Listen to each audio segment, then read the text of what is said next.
এখন আছি কুড়িগ্রাম জেলা নাগেশ্বরী উপজেলা নারায়ণপুর ইউনিয়ন। এখানে আমাদের নারায়ণপুর ইউনিয়ন দরিদ্র এক ইউনিয়ন।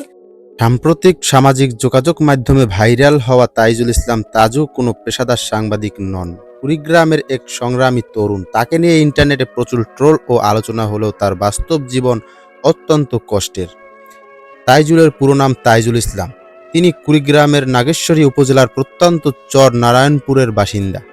তিনি মূলত একজন নির্মাণ শ্রমিক বা রাজমিস্ত্রির সহকারী হেল্পার হিসেবে কাজ করেন। অভাবের তাড়নায় তিনি ঢাকায় এসে এই কঠোর পরিশ্রমের কাজ বেছে নিয়েছেন। তার পরিবারের সদস্য ৮ জন। তার বাবা মা দুজনই অসুস্থ এবং শ্রবণ প্রতিবন্ধী। পরিবারের বড় সন্তান হিসেবে পুরো সংসার তার কাঁধে। জিলাপির দাম বিভিন্ন স্থানীয় সমস্যা নিয়ে বিভিন্ন ভিডিও বানিয়ে আলোচনায় আসেন। তাকে নিয়ে ট্রোল করলেও তিনি সামাজিক যোগাযোগ মাধ্যমে অনেক ভাইরাল হয়েছেন। মনের কষ্ট ও অভাব ভুলতেই তিনি শখের বসে এই ভিডিও তৈরি করেন।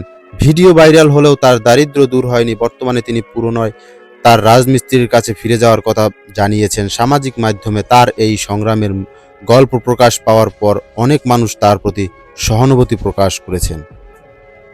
তার এই সংগ্রামী জীবনের বিস্তারিত প্রতিবেদনগুলো এনটিভি নিউজ, ডিবিসি নিউজ এবং রাইজিং বিডি এর সংবাদ মাধ্যম প্রকাশিত হয়েছে। ভিডিও ভাইরাল, তবুও পেটে ভাত নেই তাইজুলের। ট্রোলের শিকার তাইজুল ভিডিও অন্য আছে।